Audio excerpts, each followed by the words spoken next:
Tu regardes, tu restes, tu fais partie du truc. Ici, on ne fait pas de contenu fast-food. Chaque vidéo est un terrain de jeu, un champ de bataille, une énigme. Tu veux juste cliquer, passe ton chemin. Tu veux comprendre, rire, cogner, réfléchir, alors reste jusqu'au bout. Et si t'es encore là à la fin, t'es pas juste un abonné, t'es un complice. Bonjour, bienvenue à Gilles de Presse. Aujourd'hui, top 5 des idées anarchistes déjà présentes dans ton quotidien. Et je tiens à te le dire, tu vis dans l'anarchie sans le savoir. Quand on dit anarchie, tu penses au chaos, au bordel, au cocktail Molotov, au Black Bloc. Mais l'anarchisme, c'est pas le désordre. C'est le refus de l'autorité imposée. Et surprise, dans ce contexte-là, tu pratiques déjà des idées anarchistes tous les jours, sans drapeau noir, sans slogan, juste en vivant. Donc voici 5 idées anarchistes qui sont déjà dans ton quotidien. Reste jusqu'à la fin, tu vas voir jusqu'à quel point c'est vrai et jusqu'à quel point les choses que tu fais dans ton quotidien sont des idées anarchistes et tu es un anarchiste par définition dans ton quotidien.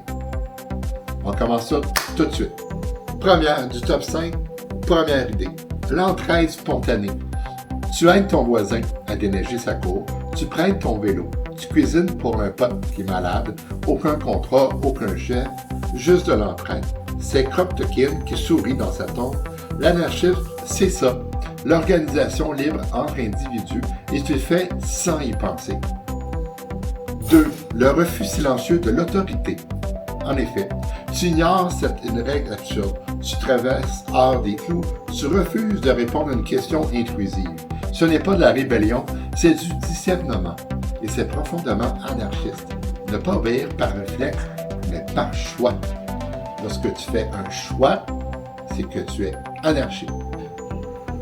Troisième, l'autogestion du quotidien.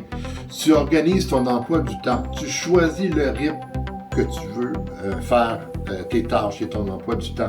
Tu décides comment bosser. Tu décides du rythme que tu veux t'imposer. Comment créer. Comment vivre. Pas de patron, pas de superviseur, juste toi et ton système. L'autogestion, c'est l'anarchisme appliqué à toi-même, à l'intime. 4. Le troc et l'économie parallèle. Oui, tu changes un service contre un repas, tu donnes des fringues au lieu de les vendre, tu fais du covoiturage sans passer par une application, tu contournes le marché, tu crées une économie libre, horizontale, et ça, c'est du Proudhon pur jus. 5. La critique des institutions. Tu remets en question l'école, le directeur de l'école, la police, le gouvernement. Tu ne prends pas les règles pour des vérités. Tu questionnes, tu doutes, tu proposes autre chose. Et ça, c'est le cœur de l'anarchisme. Penser contre les structures figées. En conclusion, tu n'as pas besoin de brûler une banque pour être anarchique. Tu n'as pas besoin de manifester avec un drapeau. Tu n'as pas besoin de faire partie du Black Bloc. Tu n'as pas besoin de hurler dans la rue. Il suffit de vivre autrement. De refuser l'automatisme. De choisir l'entraide, l'autonomie, la pensée libre, l'indépendance.